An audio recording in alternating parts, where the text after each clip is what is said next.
We're sitting down with presidential candidate Andrew Forgione. Andrew, thank you so much for joining us today. Thanks for having me, guys.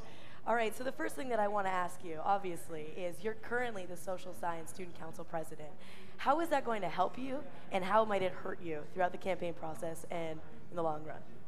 Well, I think it's going to help me just because it's allowed me to expand upon my leadership skills currently, and I've had a great time doing it. I met a lot of people, and I've had a chance to see what works and what doesn't, and I was really close to the past presidents as well. So I lived with them, and I learned from their mistakes and from what they've done really well. So I think in terms of the leadership skills that I've got out of the position currently and the people I've met, it's been a great experience. Very diverse crowd. We have 12 departments, right? So yeah.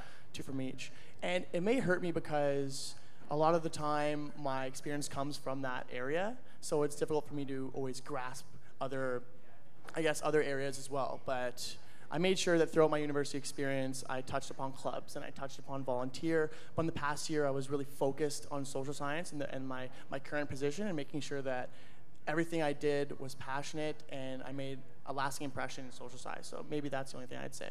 Great. Thanks. Okay. Well, Andrew, I know over the past 3 years you've been involved with Western politics and campaigning. So how do you feel the student attitude and behavior has shifted towards campaigning? Do you feel that there's, I guess, a greater support now than before? I'd say it's probably around the same, just that I know the university right now has currently changed a lot of their rules, and as a result, it's obvious that voter turnout is going to go down this year.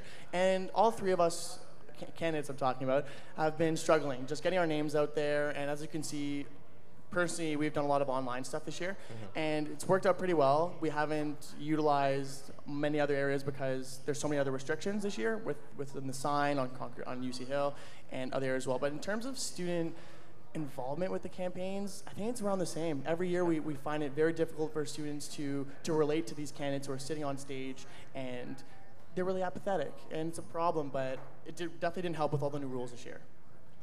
I want to talk to you about your green card club discount card, because I find it confusing because you've got this card encouraging students to not be wasteful, to recycle, to really reduce their ecological footprint. But at the same time, since you're giving them a discount to the spoke, you're actually inspiring them to go and buy foods that are wrapped in tin foil, they have wax paper, they've got paper cups, and other parts of your platform also have wasteful resources like charging your cell phone batteries and whatnot. So what I want to know is, how is this valid? Aren't you just creating more waste in the long run? That's a good question. When we were researching this, we really wanted to make sure, because I met with lots of clubs in general, and obviously some clubs have different wastes. Like some are cultural clubs and some are just dance clubs, so they have a lot of rehearsals, and the only waste they would have is like noise pollution, for example. They wouldn't actually have like a lot of physical waste. So when we met with them, the one thing they said is it's difficult for them to coordinate things on campus, like in the Wave and Spoke. So we thought that if they're going to create waste and go off campus and do things like this, we might as well give them an incentive to stay on campus. And a lot of the times, they're going to come to the Wave or Spoke, they're going to order large amounts of dishes and stuff like that, and I'd rather them stay on campus and not do takeout.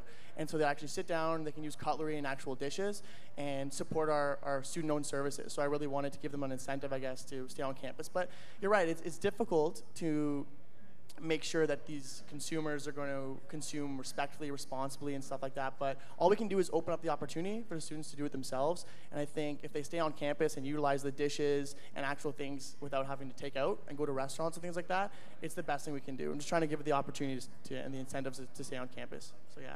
Great. So in your opinion, what is the one executive council position that needs the most improvement for next year? Let me think here for a second.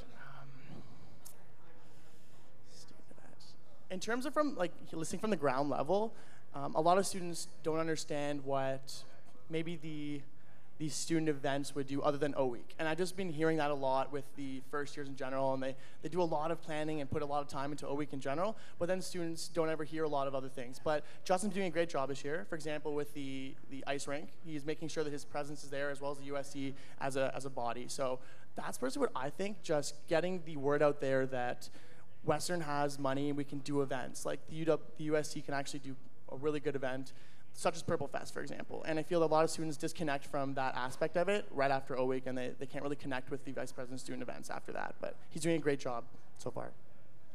What's your 2-ply toilet paper? What's your gimmick? What's your shtick? Geez, let me think here. Well, I made sure that this year I researched everything really thoroughly to make sure that I wouldn't get dinged for something like that. But for example, I know the cell phone things students have really liked, and I made sure that they were going to enjoy that in the platform because it's sort of a modern platform point. In the past, students haven't really had this issue, but personally,